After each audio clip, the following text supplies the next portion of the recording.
안녕하세요, 행복님들. 행복님들은 철학 좋아하세요? 세계사 좋아하세요? 우리 시대 최고의 작가 이은하 선생님이 철학으로 풀어보는 내 맘대로 세계사라는 책을 펴내셨어요. 철학과 세계사를 버무렸어요. 어떻게 버무리셨는지 우리 한번 알아볼까요? 그럼 제가 책을 읽어볼게요. 프롤로그, 허구성과 진실성의 경계를 허문 그리스 로마 신화의 신화를 찾아서. 다시 읽은 그리스 로마 신화는 한 나라의 역사가 아니라 잔인한 전쟁사와 과학의 기초를 해석한 과학사며 의문 가득한 천문학과 인간의 대체의학의 옛모습을 담은 인문학의 종합편이었다. 다양한 헤게모니의 세계사로 가는 길을 열어준 담론으로 다가왔다. 신화란 담론이다. 신화를 읽으며 진실이라고 믿는 이는 없을 것이다. 그러나 그러면서도 신화를 읽으며 머리를 끄덕이게 하는 사실에 대해서는 부정할 수 없다. 이렇게 신화는 허구적으로 이루어진 이야기라고 단정하기에는 어려운 과학적인 근거를 규명하는 진실성을 함께 내포하고 있다. 과학이 인간이 가진 문화와 세계에 대한 질서의 규명이라고 본다면 그것을 행하는 질서 규명의 주체는 분명 인간이다. 인간이 밝혀가는 것은 새로운 것의 발견이 아니다. 옛날부터 있어온 자연의 섭리와 질서에 이름을 붙인 것이 과학이라는 이름으로 보편성을 인정받는 것이라고 생각된다. 그렇게 보면 신화란 신의 옷을 입은 인간의 이야기에 근거와 함께 타당성을 부여한 것은 아닐까? 인간은 사유하는 존재다. 사유는 인류가 발달과 발전을 할 수 있었던 원동력이다. 문명과 문화를 영유하고 지속할 수 있었던 것도 생각의 힘이었다. 인류의 사상적 힘의 태동을 느낄 수 있는 나라가 그리스라면 그 도시의 사유의 힘을 키워 인류의 역사에 있어 가장 화려한 문화와 문예의 부흥을 열었던 중심도시 피렌체가 있는 나라가 이탈리아다. 거기에 제국의 흔적을 신화와 살아 숨쉬는 흔적으로 간직한 도시면서 나라였던 로마가 있다. 나라 전체가 과거와 현재가 공존하는 살아있는 박물관이다. 이탈리아를 다시 찾았다. 오로지 이탈리아만 보기 위해 다시 오기까지 10년이 걸렸지만 로마는 10년 전과 크게 달라지지 않았다. 그러나 그 내면은 더 많은 이야기로 풍성해졌고 드러나고 채워지는 과거의 시간으로 견고해진 역사는 후손들의 발길 속에 더 풍요로웠다. 축적된 시간의 힘이 느껴지는 골목은 더 고풍스러운 품격을 갖춰가고 있었다. 십수세기를 기다려 맞은 나그네들이 오가는 길과 길 사이의 골목길은 2000년 전 길의 모습과 그날의 하늘을 이고 있었다. 사상과 사유의 벨트, 그리스 아테네의 아고라와 이탈리아 피렌체의 두오모. 서로 다른 나라, 그리스와 로마가 하나의 명사처럼 불리는 것은 이상한 조합이다. 나라와 나라가, 그것도 저마다 다른 문명과 문화를 독특하게 지니고 있는 두 나라가 하나처럼 이어져 온 이유는 무엇일까? 지정학적인 이유로 가까운 나라였고 오랜 교류와 전쟁으로 상처를 공유한 나라였다고 설명하기에도 설득력은 떨어진다. 우리나라와 가까운 중국이나 일본이 역사를 공유한 시간이 같았고 지리상으로 가까워도 하나의 유기적인 연합으로 볼 수 없기 때문이다. 신화를 그리스와 나누어 품고 있는 이탈리아의 인상적인 모습은 도시 하나하나가 다른 나라라고 해도 이상하지 않을 독특한 특징을 갖고 있었다. 그리스의 도시국가의 형태와 정치적 모습까지 닮은 두 나라가 가지는 공통의 특색이다. 로마에서 처음으로 소개받은 이가 미켈란젤로다. 미켈란젤로는 1475년에 태어나서 1564년에 돌아가셨어요. 여행은 그의 삶의 발자취였고 그의 작품이 말해주는 천재성의 확인이었다. 그 시대가 그랬다. 미켈란젤로와 레오나르도 다빈치 같은 천재가 동시대에 활동한 작가들의 대학년이었다. 그와 함께 소개받은 가문이 메디치 가문이다.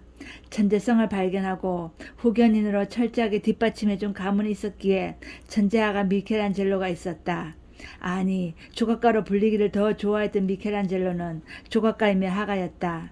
천지창조와 최후의 심판 같은 작품을 보고 있다면 화가 미켈란젤로를 보는 것이며 다비드상이나 쟁쟁한 조각가들도 믿지 못한 25세 무렵에 조각했다는 피에타상을 보았다면 조각가인 그를 보고 온 것이다. 실제로 그가 조각가로서 이미 천재성을 보여준 작품이지만 사람들이 믿지 아니한 탓에 밤새 피에타 조각상에 자신의 서명을 남겼다 한다. 그것이 유일하게 그의 서명이 남아있는 작품이 되었다. 그의 천재성을 알고 교황의 부탁으로 그리게 된 천지창조에는 그의 신에 대한 외경심과 작가로서의 장인정신이 드러나 있다. 미켈란젤로의 아버지는 아들이 평생 후원자의 눈치를 보고 살아야 하는 조각가의 삶을 막으려 했지만 그의 꿈을 막지 못하고 스승을 구해주기에 이른다. 첫 스승에게서 1년을 배운 뒤 그는 배울 것이 없고 배운 것이 없다고 스스로 나오게 된다. 천재성이 보여준 오만함이었을 터다. 그러나 그의 천재성을 알아본 메디치 가문은 그에게 전폭적인 지원을 하기에 이르고 13살부터 출중한 실력을 보이게 된다. 그의 아버지가 염려한 대로 후원자의 눈치를 보게 되는 작가의 길로 들어섰지만 그는 실력으로 이미 후원자들의 눈치가 아니라 보호와 지지를 받는 조각가의 화가로 우뚝 섰다. 고개를 젖히고 보고 있기도 힘든 천장에 꼬박 6개월여를 붙어 살다시피 그려낸 역작이 천지창조다. 당시의 작업 환경을 생각하면 인간 승리다. 그의 천재성을 알아보고 어릴 때부터 키운 메디치 가문은 나라의 존폐가 달린 순간에도 그들이 남길 문예와 문화를 생각했던 가문이었다. 가문이 키운 것은 가문의 명예가 아니라 문화의 도시국가 피렌체였고 시대의 영웅들이었다. 인재와 예술을 키운 그들의 조합은 불후의 명작으로 긴 생명력을 얻었다. 이탈리아의 작은 도시국가에 화가들과 음악가들이 모여들고 사상가들이 찾아들게 되었는지에 대한 이해가 되는 시점이었다. 한 세기에 나오기 힘든 천재들의 등장도 당대의 그 땅이 받은 축복이지만 그 도시로 모여든 것은 그들에게 작품만을 할 수 있는 환경과 후원을 아끼지 않는 후원자들이 있었기 때문에 가능했다. 그것은 지금도 실현해야 할 예술과 문화의 이야기다. 지원하고 후원하는 후견자들이 없다면 문화와 예술은 지속하기 힘든 분야다. 그들의 천재성과 작품성을 인정하는 안목도 필요하지만 그들의 예술성을 담보로 끝까지 경제적인 뒷받침할 능력도 빼놓을 수 없는 후원자의 몫이다. 안타깝게도 우리가 놓치고 있는 천재와 잃어버린 천재는 없는지 모를 일이다. 또한 그 땅은 모든 작가들과 사상가들의 이민과 망명에 대해 후회했다. 단테는 1265년에 태어나서 1321년에 돌아가셨어요. 단테는 피렌체에서 추방당한 시인으로 라벤나에서 죽음을 맞았다. 당시 도시국가 형태의 나라였다는 것을 감안하더라도 나라와 나라 사이에 비교적 자유롭게 드나들 수 있었던 이들이 예술가와 사상가들이었다.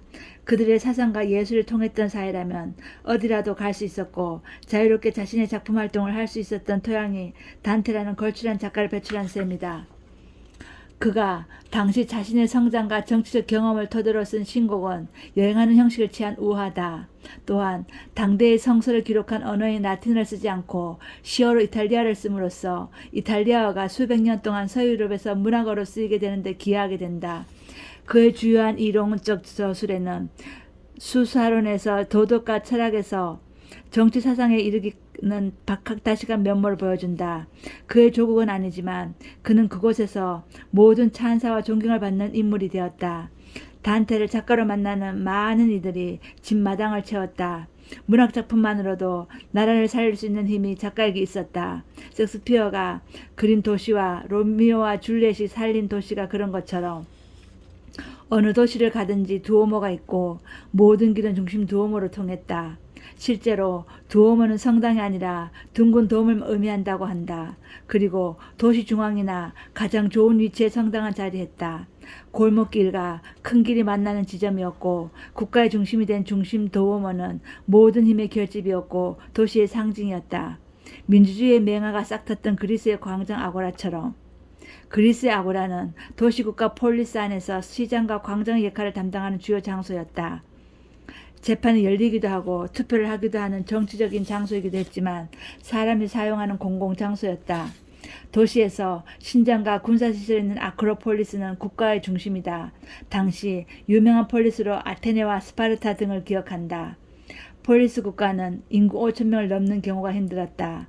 5천의 인구수는 장정을 세는 숫자로 전쟁을 할 수 있는 성인 남자로 한정한 것이기에 부녀자와 노인의 수를 더하고 노예의 수를 더하면 10만여 명에 달하는 도시이지만 산과 섬이 많은 그리스는 해안선이 복잡해서 물자 수송과 외부와의 교역이 어려운 지역적 한계를 벗어날 수 없었다. 그러한 이유에서 그들의 독특한 시민문화가 싹틀 수 있었다. 시민문화의 산실이 된 아크로폴리스는 신전과 국가의 힘이 결집된 군사시설이 있었고 광장인 아고라에서 모든 정보와 소통이 민주적인 절차를 밟아 해결되었다. 기원전 800년경 암흑기가 끝나갈 무렵부터 그리스에 등장한 폴리스는 이러한 이유 때문에 몇몇 촌락들이 연합하여 자급자족과 자치를 바탕으로 한 작은 도시국가 형태를 갖추고 발달했다. 그러나 지리적 환경 때문에 통일은 어렵고 지역적으로 특색을 지닌 국가로 성장했지만 언어와 종교가 동일해서 강한 동족의식이 있는 그리스가 된 셈이다. 그들의 초대 민주주의 형식의 정치적 영향력에서 사회와 사고의 틀이 더해진 종교적 사상을 훗날 통합을 이룬 나라가 로마였다. 의미도 모르고 고교 시절 그리스를 민주주의의 맹아를 품고 싹 틔운 도시로 외웠었다.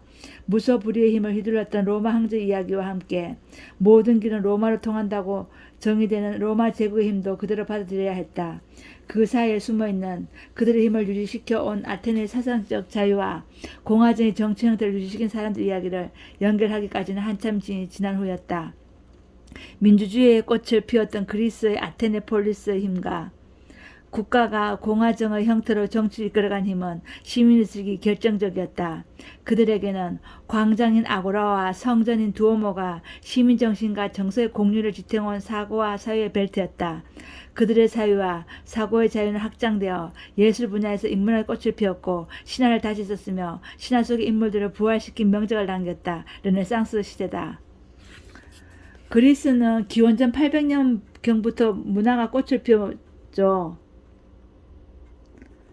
여러분 그리스 좋아하시죠? 로마 좋아하시죠? 이탈리아 좋아하시죠? 이 책에는 많은 이야기들이 있어요. 여러분들도 철학으로 풀어보는 내 맘대로 세계에서 한번 읽어보세요. 저도 계속 읽어드릴게요. 다음을 기대하세요. 감사합니다.